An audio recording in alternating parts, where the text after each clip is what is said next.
सुखदेव जी कहते हैं, राजन, हम ये नहीं कह सकते कि भगवान ये करने से भगवान रीझते हैं।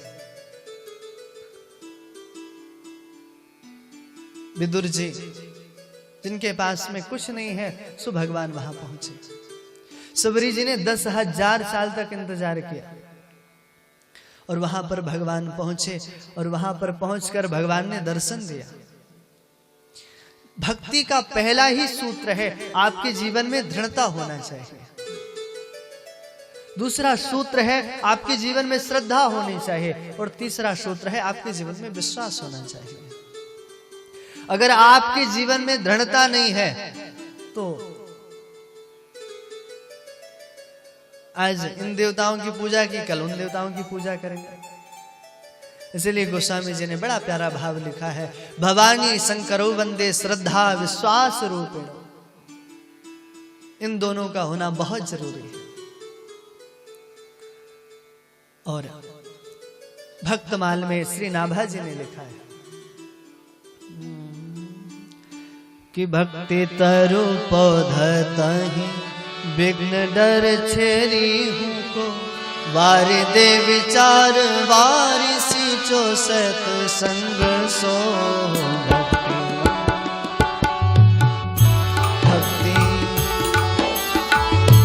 भक्ति तरु पौधतहि विघ्न डर छेरी हूँ को, वारि दे विचारी वारि सींचो सत संग सो।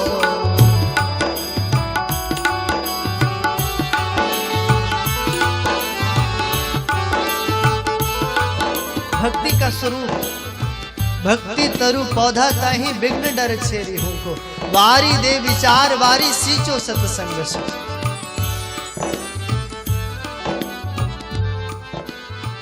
आपके जीवन में भक्ति है, पर वो अभी पौधा है, छोटा सा पौधा है। जैसे हम लोग छोटा सा पौधा लगाते हैं, पर अब जरूरत क्या है? जरूरत है जल की। जल क्या है? श्रद्धावान लभते ज्ञानम। श्रद्धा ही सबसे बड़ा जल है। जब उस भक्ति रूपी पौधे को जल मिलेगा तब वो धीरे धीरे बड़ा हो जाएगा।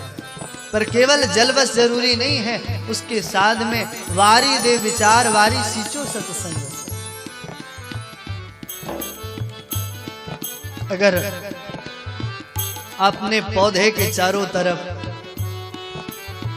बारी नहीं लगाई तो सच मानिए कोई ना कोई पशु आकर उस पौधे को खा जाएगा। जीवन में आपके हृदय में भक्ति तभी दृढ़ हो सकती है जब आपके हृदय में सत्संग रूपी वारी हो। और अगर सत्संग रूपी वारी है तो धीरे धीरे करके आप इतने महान बन जाएंगे, आपके अंदर इतनी दृढ़ता भक्ति आ जाएगी कि उसके बाद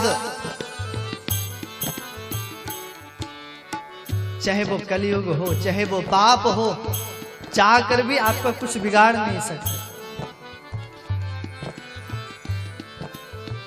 भक्ति तरु पौधा ताही विघ्न डर छेरी हो को, वारि दे विचार वारि सींचो सत्संग सो। भक्ति तरु पौधा ताही विघ्न डर छेरी हो को।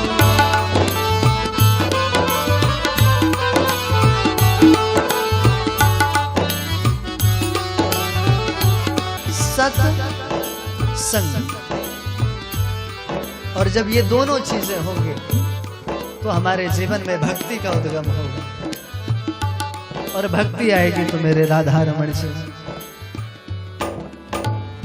आपके हृदय में प्रवेश हो जाएंगे।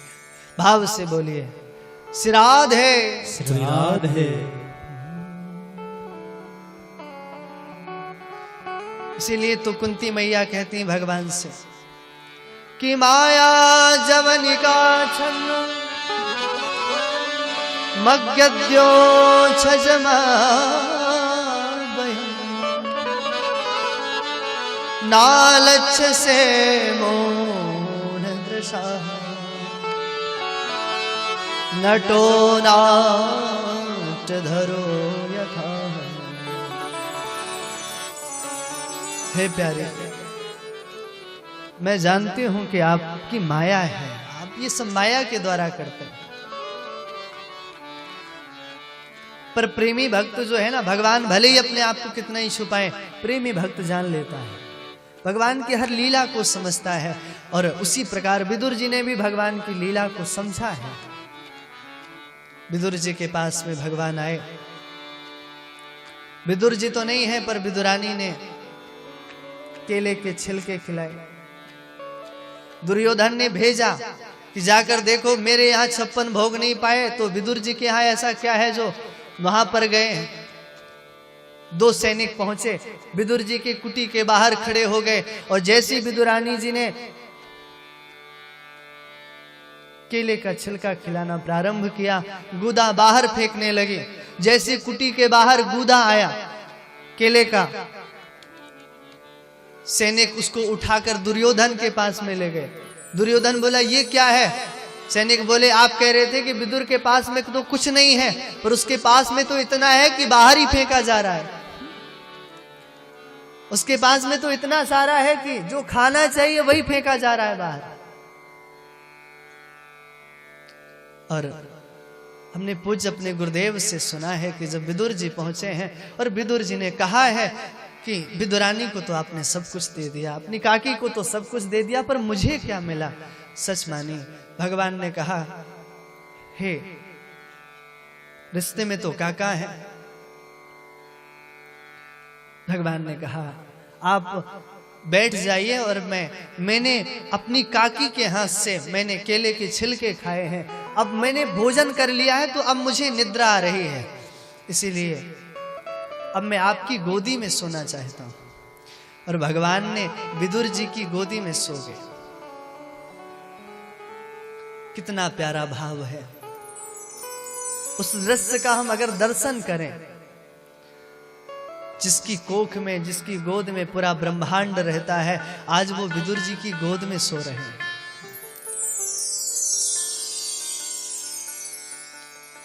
सच माने, भगवान किसी का कर्जा नहीं रखते। अगर उनको कोई कुछ देता है तो सचमुच भगवान उसके बदले में बहुत सारा देते हैं।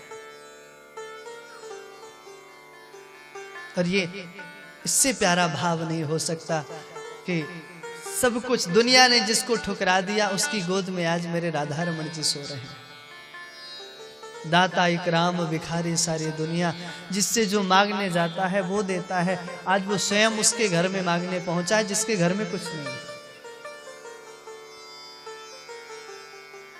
एक बालक अपनी माँ के साथ में जा रहा था, और बालक की नजर एक दुकान पे पड़ी। बालक ने देखा कि दुकान में खूब सारी टॉफी रखी है, चॉकलेट रखी है। तो बालक ने अपनी माँ से जिद किया कि मुझे ये चॉकलेट चाहिए। माँ ने समझाया कि देख, अभी पैसे नहीं है, जब हम लोग वापस आएंगे, पैसे लेकर आएंगे, तब ले लेना। पर अब बालक ठहरा, जिद करने लगा, मुझे तो अभी चाहिए। माँ ने खूब समझाया, बालक नहीं माना। तो वहीं पर दुकान वाले ने देखा और इशारा किया कि बहन जी, कोई बात नहीं, अभी आप बच्चे को मैं चॉकलेट दे देता हूं, लौटते समय आप मुझे पैसा दे देना। ठीक है। बच्चा गया, और जैसे ही पहुंचा तो दुकान वाले को इतना अच्छा लगा। दुकान वाले ने कहा कि आपकी जितनी इच्छा हो तुम चॉकलेट ले लो। बच्चे ने नहीं लिया। दुकान वाले ने फिर से सोचा कि शायद संकोच कर रहा है। पुनः उसने कहा कि अगर तुम्हें जितनी चॉकलेट चाहिए, पैसे की चिंता मत करो, तुम चॉकलेट ले सकते हो। बालक फिर भी खड़ा रहा। दुकान वाले को बड़ा आश्चर्य हुआ। दुकान वाले ने क्या किया, टॉफी का डिब्बा खोल के उसमें अपने हाथ से टॉफी निकाल के, और जैसे ही आगे किया तो बच्चे ने अपना शर्ट आगे कर किया, और दुकान वाले ने टॉफी शर्ट में डाल दी। बच्चा जाने लगा तो दुकान वाले ने रोका और पूछा कि जब मैं कह रहा था कि तुम्हारी जितनी इच्छा हो तुम चॉकलेट ले लो, पर तुमने लिया नहीं। और मैंने दिया तो तुमने ले लिया, तुम ले क्यों नहीं रहे थे? बच्चा मुस्कुराते हुए बोला, आप कह तो रहे थे कि चॉकलेट ले लो, पर मैं इसलिए नहीं ले रहा था क्योंकि मुझे पता है मेरे हाथ बहुत छोटे हैं। अगर मैं चॉकलेट लूंगा तो 2-4 ही मेरे हाथ में आएगी, पर मुझे मालूम है कि अगर आप देंगे तो आपके हाथ बड़े हैं और आप देंगे तो ज्यादा चॉकलेट आएगी। इसलिए अगर हम मांगते हैं तो हमारे हाथ तो बहुत छोटे हैं, पर जब राधा रमन जी अपने हाथ से देते हैं तो जो हम सोचते भी नहीं वो भी हमें प्राप्त हो जाता है। इसीलिए भगवान किसी का कर्ज नहीं रखता। एक बार भाव से बोलिए, सिराध है सिराध है, खोजा सकल जहां पर पाया तेरा पता नहीं। शायर ने बड़ा प्यारा भाव लिखा है, खोजा सकल जहां पर पाया तेरा पता नहीं, अब पता मिल गया तेरा तो अब मेरा पता नहीं।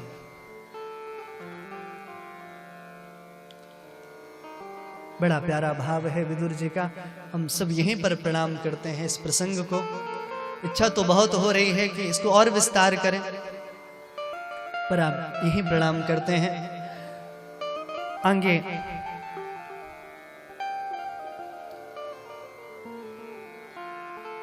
भगवान इस प्रकार से धीरे धीरे सबका उद्धार करते हुए जा रहे हैं। और विदुर जी को भगवान ने उपदेश नहीं किया, केवल भक्ति दी है। मैत्री जी को उपदेश किया है, उद्धव जी को उपदेश किया है। इसीलिए विदुर जी मैत्री जी के पास में पहुंचे और जैसे सूत सौनक संवाद है, जैसे सुखदेव और परीक्षित जी का संवाद है, वैसे ही मैत्री और विदुर जी का भी संवाद है। बड़ा प्यारा प्रश्न किया है।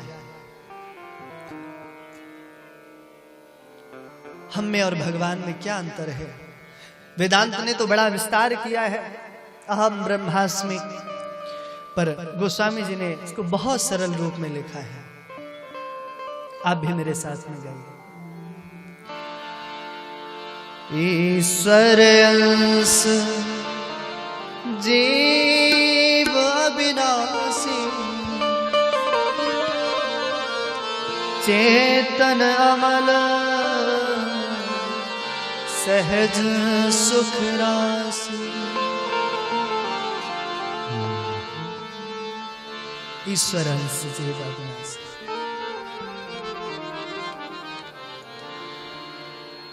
चेतन अमल सहज सुख राशि।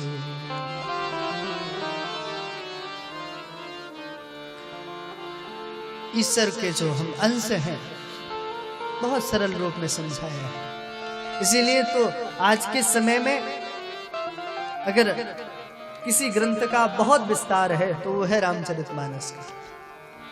भागवत सब जगह घर में मिले ना मिले, रामचरितमानस हर घर में मिले।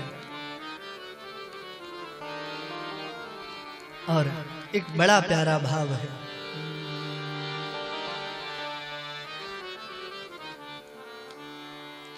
मौसम को कुटिल खल का,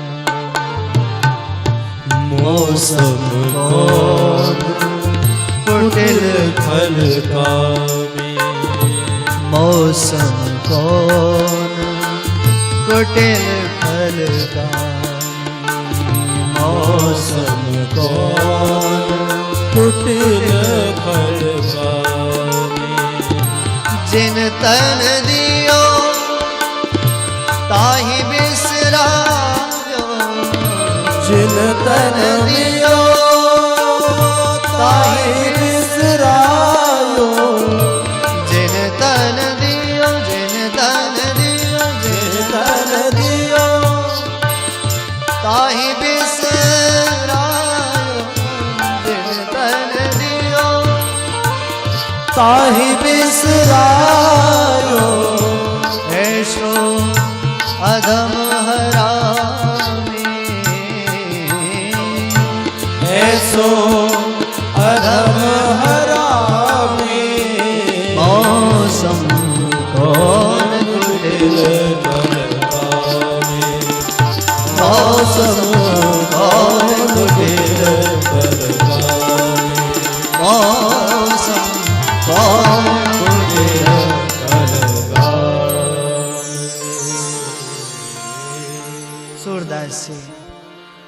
इस भाव को कहते हैं कि अगर हम भगवान के होकर भी अगर हम भगवान का भजन नहीं करते तो यह हमारा दुर्भाग्य है।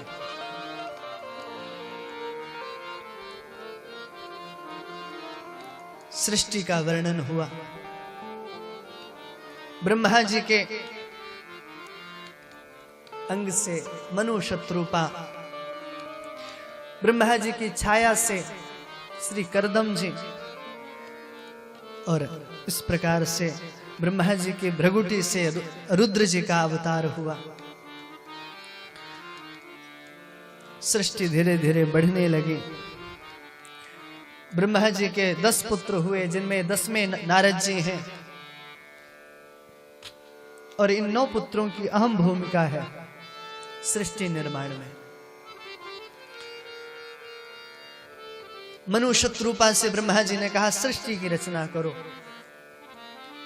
मनु जी बोले पृथ्वी नहीं तो सृष्टि कहां से होगी।